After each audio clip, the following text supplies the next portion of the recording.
अमेरिकी राष्ट्रपति Donald Trump ने ईरान पर प्रस्तावित बड़े सैन्य हमले को फिलहाल रोकने का फैसला किया है। रिपोर्टर्स के मुताबिक शीर्ष सलाहकारों और कैबिनेट सदस्यों के साथ बैठक के बाद ट्रंप ने सेना को नए हमले रोकने के निर्देश दिए। अमेरिकी सैन्य अधिकारियों ने चेतावनी दी थी कि अभियान बढ़ने पर एयर डिफेंस हथियारों का भंडार प्रभावित हो सकता है।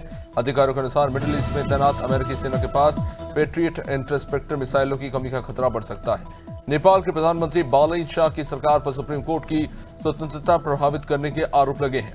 Amnesty international, human rights watch और इंटरनेशनल कमीशन ऑफ जस्टिस ने संयुक्त बयान जारी कर चिंता जताई। अंतर्राष्ट्रीय संगठनों का यह आरोप है कि सरकार 3 वरिष्ठ न्यायाधीशों पर इस्तीफा देने का दबाव बना रही है। बांग्लादेश के राष्ट्रपति मोहम्मद शहाबुद्दीन ने शुक्रवार को अपने पद से इस्तीफा दे दिया। उन्होंने अपना इस्तीफा संसद के स्पीकर हाफिज उद्दीन अहमद को सौंपा। राष्ट्रपति ने इस्तीफे की वजह गंभीर स्वास्थ्य समस्याओं को बताया। मोहम्मद शहाबुद्दीन ने कहा कि उनकी तबीयत लगातार खराब रहती है और कई बार वो बेहोश भी हो जाते हैं। रिपोर्ट्स के मुताबिक राष्ट्रपति पद छोड़ने के पीछे अन्य राजनीतिक कारणों को लेकर भी चर्चा है। अमेरिका और सऊदी अरब के बीच लंबे समय से अटके परमाणु समझौते पर हस्ताक्षर के बाद नया विवाद खड़ा हो गया। राष्ट्रपति डोनाल्ड ट्रंप ने 24 घंटे के भीतर ही इस डील को आगे बढ़ाने के लिए नई शर्तें जोड़ दी। ट्रंप ने कहा कि सऊदी अरब को अब्राहम अकॉर्ड्स में शामिल होकर इजरायल के साथ राजनयिक संबंध सामान्य करने होंगे। अमेरिकी सऊदी परमाणु समझौते को लेकर करीब 2 दशक से बातचीत चल रही थी। सीहोर जिले के भैरुंदा क्षेत्र में अवैध रेत परिवहन को लेकर ग्रामीणों का आक्रोश सामने आ गया। बिना रॉयल्टी रेत लेकर जा रहे ट्रैक्टर ट्रॉलियों का विरोध करने पर विवाद बढ़ गया और एक चालक की पिटाई भी हो गई। घटना का वीडियो सोशल मीडिया पर तेजी से वायरल हो रहा है, जिसमें ग्रामीणों का विरोध दिखाई दे रहा है। मामला छापरी, निमोटा, बबली खेड़ा और सनकोटा मार्ग का बताया जा रहा है।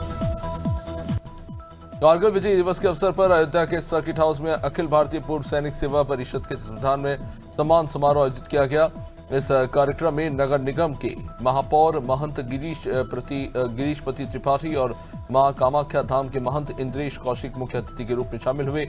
कारगिल युद्ध दौरान अन्य सैन्य अभियानों में सेवा देने वाले को लेकर भी वहां पे उन्हें सम्मानित किया गया। बताया कि बिसौली कोतवाली क्षेत्र के सिचौली गांव में बिजली का तार ठीक करते समय किसान करंट की चपेट में आ गया। गंभीर हालत को देखते हुए परिवार वाले किसान को सामुदायिक स्वास्थ्य केंद्र लेकर पहुंचे। वहां पे सीएचसी में डॉक्टरों ने प्राथमिक परीक्षण के बाद किसान को मृत घोषित कर दिया। घटना की सूचना मिलने के बाद पुलिस वहां पहुंची। फिलहाल मामले को लेकर जांच शुरू कर दी गई है।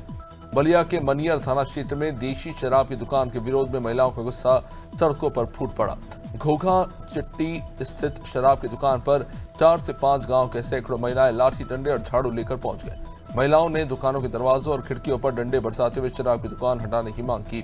प्रदर्शनकारी महिलाओं का आरोप है कि शराब के कारण परिवार बर्बाद हो रहे हैं। बांदा में 16 साल की किशोरी से दुष्कर्म के मामले में वांछित मुख्य आरोपी पुलिस मुठभेड़ में घायल हो गया। मुठभेड़ के दौरान मुख्य अभियुक्त के पैर में गोली लगी, जबकि उसका साथी भागने के प्रयास में गिरकर जख्मी हो गया। दोनों आरोपियों को पकड़ने के दौरान कई छीना चपटी में 2 पुलिसकर्मी भी जख्मी हो गए। सभी घायलों को फिलहाल उपचार के लिए ट्रॉमा सेंटर में भर्ती कराया गया।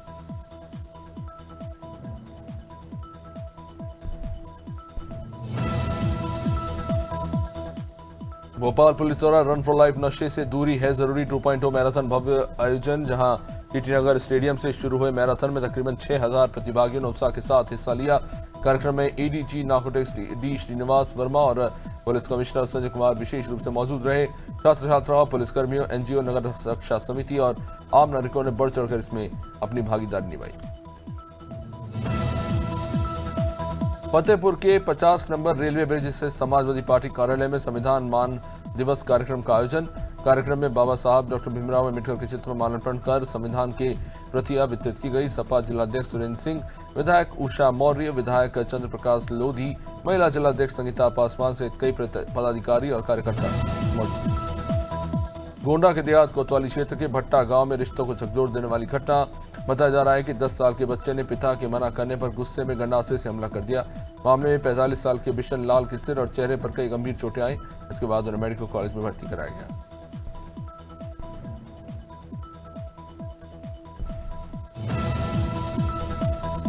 जालौन के उरई स्थित विकास भवन के रानी लक्ष्मीबाई सभागार में मुख्यमंत्री शिक्षक कैशलेस चिकित्सा योजना का शुभारंभ हुआ।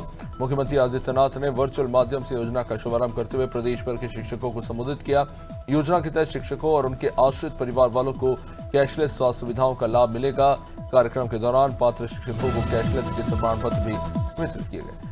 समाजवादी पार्टी के प्रदेश सचिव महेश कश्यप ने उरई पहुंचकर बुंदेलखंड के 7 जिलों के दौरे की शुरुआत की। उन्होंने कहा कि पार्टी का लक्ष्य 2027 में समाजवादी पार्टी की सरकार बनाना और अखिलेश यादव को मुख्यमंत्री बनाना है। मुख्यमंत्री आदित्यनाथ के जालौन दौरे पर टिप्पणी करते हुए उन्होंने कहा कि हर दौरे में वही पुरानी बातें दोहराई जाती है। महेश कश्यप ने आरोप लगाया कि सरकारी संसाधनों का उपयोग कर जनसभाएं आयोजित की जा रही है। कानपुर के कोना थाना क्षेत्र में पुलिस ने बड़ी कार्रवाई करते हुए 4 शातिर अपराधियों को गिरफ्तार किया। चेकिंग के दौरान संदिग्ध स्कॉर्पियो वाहन को रोककर तलाशी लेने पर बदमाशों को दबोच लिया गया, जबकि 2 आरोपी वहां से भाग गए। गिरफ्तार आरोपी कब्जे से एक तमंचा, जिंदा कारतूस, ब्लेड और वारदात में इस्तेमाल होने वाली सफेद रंग की स्कॉर्पियो बरामद हुई। कवर्धा के आदर्श नगर स्थित एक चाय दुकान में सिलेंडर लीकेज के कारण अचानक आग लग गई।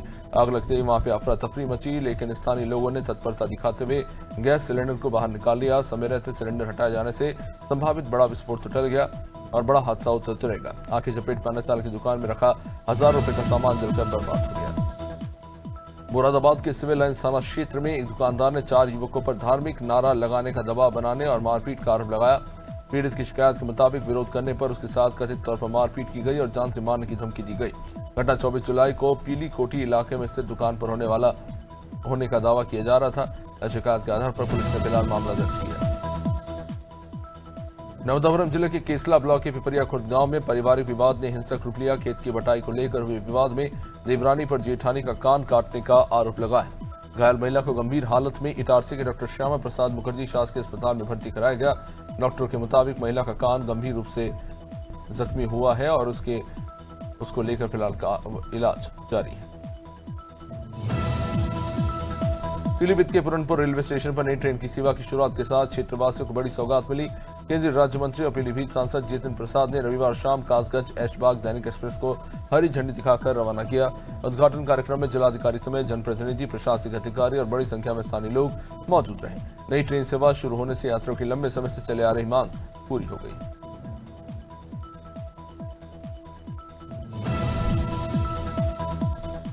नवदापुरम जिले की पिपरिया में सड़क सुरक्षा को लेकर पुलिस ने रविवार सुबह विशेष वाहन चेकिंग अभियान चलाया। तिलारी चौक पर पुलिस टीम ने दोपहिया और अन्य वाहनों की सघन जांच कर यातायात नियमों का पालन कराया। चेकिंग अभियान पुलिस अधीक्षक के निर्देश पर जिले भर में चलाए जा रहे विशेष अभियान के तहत किया गया, जहां पुलिस ने बिना हेलमेट वाहन चलाने वालों और नियमों का उल्लंघन करने वाले चालकों के ऊपर कार्रवाई की। रायपुर की भनपुरी चौक के पास तेज रफ्तार कार ने ई रिक्शा को जोरदार टक्कर मार दी। यह हादसा हनुमान मंदिर के पास हुआ, जहां टक्कर के बाद ई रिक्शा अनियंत्रित होकर सड़क किनारे नाली में जा गिरा। ये टक्कर इतनी तेज थी कि मौके पर अफरा तफरी का माहौल बन गया। घटना के बाद आसपास मौजूद लोग तुरंत वहां पहुंचे और राहत कार्य शुरू हुआ। सागर जिले के बंडा नगर में एसडीओपी कार्यालय के सामने स्थित श्री लक्ष्मी नारायण मंदिर में चोरी की बड़ी वारदात। अज्ञात चोर मंदिर के ताले तोड़कर भगवान के आभूषण और 1000 रुपए के चढ़ौती चोरी करके ले गए। शनिवार सुबह पुजारी के मंदिर पहुंचने पर चोरी की घटना खुलासा। यहां मंदिर के चैनल गेट और अंदर लकड़ी के दरवाजे के ताले टूटे पाए गए और दरवाजे खुले हुए।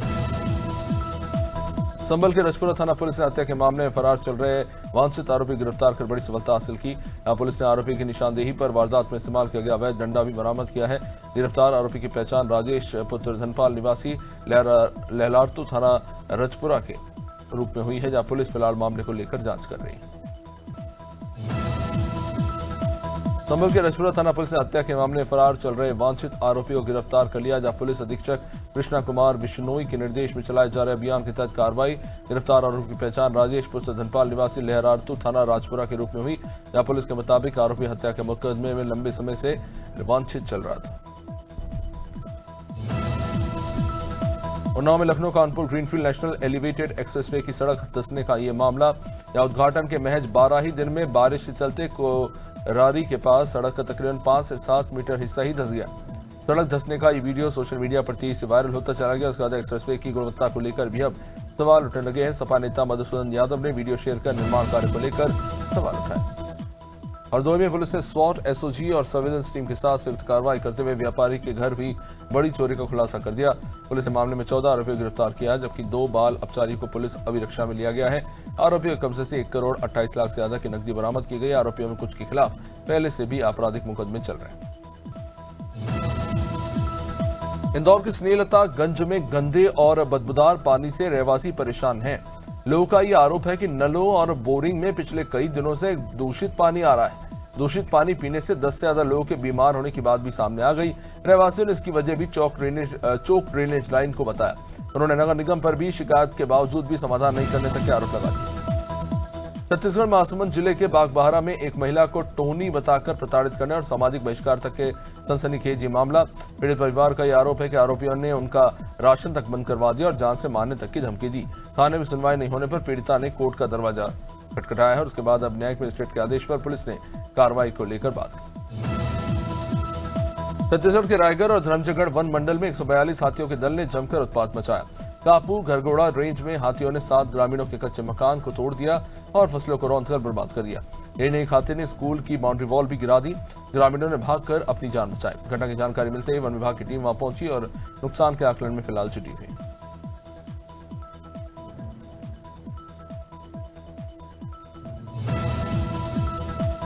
केंद्रीय शिक्षा मंत्री धर्मेंद्र प्रधान के इस्तीफे के बाद भी छात्रों का विरोध थमता नजर नहीं आ रहा। रायपुर के अंबेडकर चौक पर छात्रों और भीम सेना के कार्यकर्ताओं ने प्रदर्शन किया। प्रदर्शनकारियों ने शिक्षा व्यवस्था में सुधार, पीड़ितों को न्याय और मुआवजा देने की मांग उठाई। साथ ही आरोपी के खिलाफ सख्त कार्रवाई की मांग भी की। अब इस दौरान प्रदर्शन में शामिल कई छात्रों ने संविधान की प्रस्तावना का भी पाठ किया।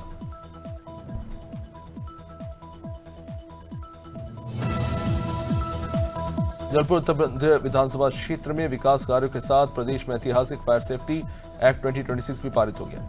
अब इस कानून के तहत शहरों में 10 मिनट और ग्रामीण क्षेत्रों में 20 मिनट के भीतर दमकल सेवा पहुंचाने का लक्ष्य रखा गया। विधायक अभिलाष पांडे ने क्षेत्र में सड़क, अस्पताल और अन्य विकास कार्यों की जानकारी भी दी। साथ ही युवाओं के लिए नए पाठ्यक्रम, रोजगार और जबलपुर से नई हवाई सेवा शुरू करने की मांग है। छत्तीसगढ़ कांग्रेस अध्यक्ष दीपक बैज ने भाजपा सरकार पर राजनीतिक प्रतिशोध की राजनीति करने का आरोप लगाया। उन्होंने धर्मेंद्र प्रधान के इस्तीफे के बाद प्रधानमंत्री मोदी से भी इस्तीफा और देश में माफी की मांग भी की। साथ ही महिला आयोग की कार्रवाई पर भी सवाल उठाते हुए कांग्रेस नेताओं का पक्ष नहीं सुने जाने का आरोप लगाया। बैज ने नकटी मामले को लेकर भी राज्य सरकार को घेरा। उत्तर प्रदेश के सहारनपुर स्थित गंगोह क्षेत्र के बसीकुंडा गांव की पटाखा फैक्ट्री में भीषण हादसे के बाद प्रशासन अलर्ट मोड पर आ गई। यह हादसे में 2 लोगों की मौत और 2 के लापता होने के बाद सिटी मजिस्ट्रेट के नेतृत्व में अग्निशमन टीम ने शहर भर की पटाखा फैक्ट्रियों में चेकिंग अभियान चलाया। सिटी मजिस्ट्रेट कुलदीप कुमार ने बताया कि सुरक्षा मानकों का जायजा लेने के लिए 27 लाइसेंस धारकों के भंडारण और बिक्री स्थलों की जांच की गई। उन्नाव के डीएसएन पीजी कॉलेज में शिक्षकों और कर्मचारियों को कैशलेस मेडिकल कार्ड वितरित किए गए। इस कार्यक्रम में योजना के तहत मिलने वाले स्वास्थ्य सुविधाओं की जानकारी भी दी गई। सदर विधायक पंकज गुप्ता ने कहा कि शिक्षकों के स्वास्थ्य की सुरक्षा सरकार की प्राथमिकता है। उन्होंने बताया कि योजना में कैशलेस इलाज के साथ बीमा कवर और परिवार को भी स्वास्थ्य सुविधाओं का लाभ मिलेगा। भर्ती परीक्षाओं में पेपर लीक के मुद्दे पर कांग्रेस ने केंद्र सरकार पर निशाना साधा। देहरादून में कांग्रेस प्रदेश महामंत्री नवीन जोशी ने शिक्षा मंत्री धर्मेंद्र प्रधान के इस्तीफे को युवाओं के आंदोलन की जीत और सरकार की विफलता का परिणाम बताया। उन्होंने कहा कि केवल एक मंत्री के इस्तीफे से समस्या का कोई समाधान नहीं होगा, बल्कि पेपर लीक से प्रभावित पूरे मामले की निष्पक्ष जांच कर सभी जिम्मेदार लोगों के खिलाफ सख्त कार्रवाई की जानी चाहिए। उत्तराखंड के देहरादून स्थित शौर्य स्थल में कारगिल विजय दिवस पर आयोजित समारोह में राज्यपाल लेफ्टिनेंट जनरल सेवानिवृत्त गुरमीत सिंह ने शहीदों और वीर नारियों को नमन किया। राज्यपाल ने कहा कि कारगिल की जीत भारतीय सेना के अदम्य साहस और राष्ट्रभक्ति का प्रतीक है। कार्यक्रम के दौरान कारगिल योद्धाओं और वीर नारियों को सम्मानित किया गया। साथ ही आयोजित स्वास्थ्य शिविर में 2000 से अधिक लोगों का स्वास्थ्य परीक्षण हुआ। कारगिल विजय दिवस के अवसर पर नैनीताल सहित पूरे जिले में अमर शहीदों के सम्मान में श्रद्धांजलि कार्यक्रम आयोजित किए गए। एसएसपी डॉक्टर मंजूनाथ टीसी ने शहीद स्मारक पहुंचकर कारगिल युद्ध के वीर जवानों को पुष्पांजलि अर्पित की और उनके साहस, शौर्य, सर्वोच्च बलिदान को नमन किया। इस अवसर पर उन्होंने कहा कि कारगिल के वीर सैनिकों का पराक्रम, राष्ट्रभक्ति और त्याग सदैव प्रदेशवासियों को प्रेरित करता रहे। हरिद्वार में पतंजलि योगपीठ के निकट सुरक्षा एनक्लेव, अहमदपुर प्रांत और तहदीरपुर क्षेत्र में जलभराव की समस्या के स्थायी समाधान के लिए प्रशासन ने तैयारियां तेज कर दी। जिलाधिकारी मयूर दीक्षित के निर्देशन में अपर जिलाधिकारी वित्त एवं राजस्व वैभव गुप्ता की अध्यक्षता में इस बैठक में जलभराव की स्थिति की समीक्षा की गई।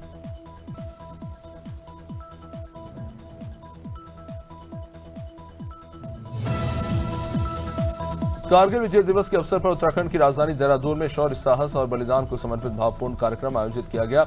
मुख्यमंत्री पुष्कर सिंह धामी ने गांधी पार्क स्थित शहीद स्मारक पहुंचकर कारगिल युद्ध के अमर शहीदों को पुष्पचक्र अर्पित कर श्रद्धांजलि दी और कहा कि कारगिल के वीरों का सर्वोच्च बलिदान देश की अमर गाथा है।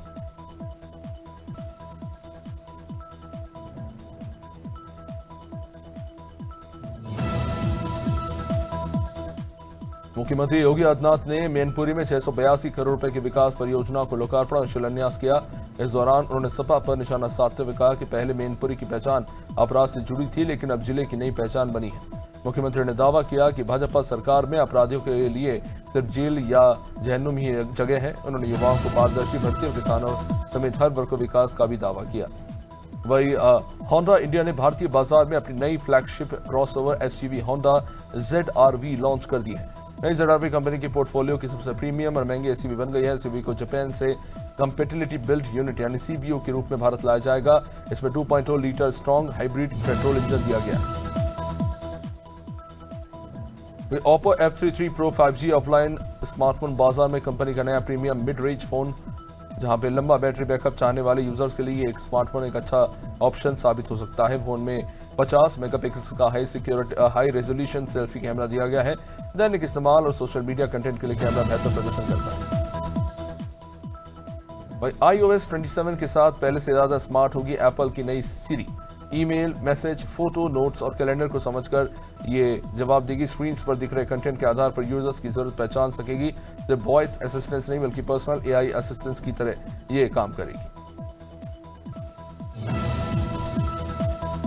इंटरनेट नहीं होने पर भी UPI से अब भुगतान हो सकेगा। NPCI ऑफलाइन UPI पेमेंट के लिए NFC तकनीक काम कर रहा है। फ्लाइट, मेट्रो, सुरंग और कमजोर नेटवर्क वाले क्षेत्रों में इसका बड़ा फायदा मिलेगा। मोबाइलों को टैप कर बिना इंटरनेट के किया जा सकेगा पेमेंट। POS डिवाइस बनाने वाली कंपनियों का जल्द प्रमाणन शुरू होगा। SpaceX के स्टारशिप रॉकेट की 13वीं टेस्ट उड़ान पूरी तरह सफल रही है। स्टारशिप के अपर स्टेज ने हिंद महासागर में पहली बार सुरक्षित लैंडिंग की। सुपर हेवी बूस्टर ने मेक्सिको की खाड़ी में सफलतापूर्वक लैंडिंग की। मिशन के दौरान अंतरिक्ष में 20 सैटेलाइट भी सफलतापूर्वक प्रक्षेपित किए गए। केंद्रीय शिक्षा मंत्री धर्मेंद्र प्रधान के इस्तीफे के बाद अभिनेत्री सोनाक्षी सिन्हा ने सोशल मीडिया पर वीडियो साझा किया, जिसमें सोनाक्षी ने जेन ज़ी की तारीफ करते हुए अपनी पुरानी सोच बदलने की बात कही। उन्होंने कैमरे के सामने कान पकड़कर दंड बैठक लगाई और जेन ज़ी से माफी मांगी। सोनाक्षी ने कहा कि पहले वो जेन ज़ी को हल्के में लेती थी, लेकिन अब उनकी सोच पूरी तरह बदल गई। अमाल मलिक ने एक बार फिर म्यूजिक कंपोजर तनिष्क बागची पर सार्वजनिक रूप से निशाना साधा। अमाल ने पहले लगाए गए आरोपों को दोहराते हुए social media platform number X पर नया बयान जारी किया। उन्होंने तनिष्क बागची को चेतावनी भरे अंदाज में लिखा कि बेटे मुझसे तो आप औकात में ही रहे। अमाल ने आगे कहा कि वो फिर लौटेंगे और तनिष्क की बैंड बजाएंगे। अभिनेता करण कुंद्रा ने मॉरिशस वेकेशन के दौरान तेजस्वी प्रकाश को अनोखे अंदाज में प्रपोज किया। करण ने अपने यूट्यूब ट्रेवल ब्लॉग में छुट्टियों की खास झलकियां साझा की। स्कूबा डाइविंग के दौरान करण समुद्र के अंदर एक घुटने पर बैठकर तेजस्वी को प्रपोज करते नजर आए। बिना कुछ बोले उन्होंने इशारों में अपने प्यार का इजहार किया। टीवी अभिनेत्री जैस्मिन भसीन जल्द ही रियलिटी शो खतरों के खिलाड़ी 15 से छोटे पर्दे पर वापसी करने जा रही है। शो के प्रीमियर से पहले उन्होंने अपनी शादी को लेकर उठ रहे सवालों पर भी खुलकर प्रतिक्रिया दी। लंबे समय से अभिनेता अली गोनी को डेट कर रहे जैस्मिन ने कहा कि उनकी निजी जिंदगी से किसी को मतलब नहीं होना चाहिए। उन्होंने कहा कि शादी जब होगी तब सभी को अपने आप पता चल जाएगा।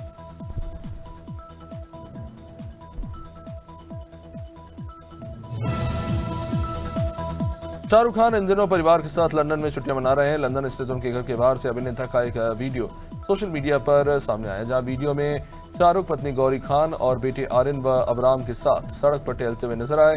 अब इस दौरान गौरी खान कैमरे से बचने के लिए अपना चेहरा छिपाती हालांकि दिखाई दी। सामने वीडियो में बेटी सुहाना खान भी नजर नहीं आई।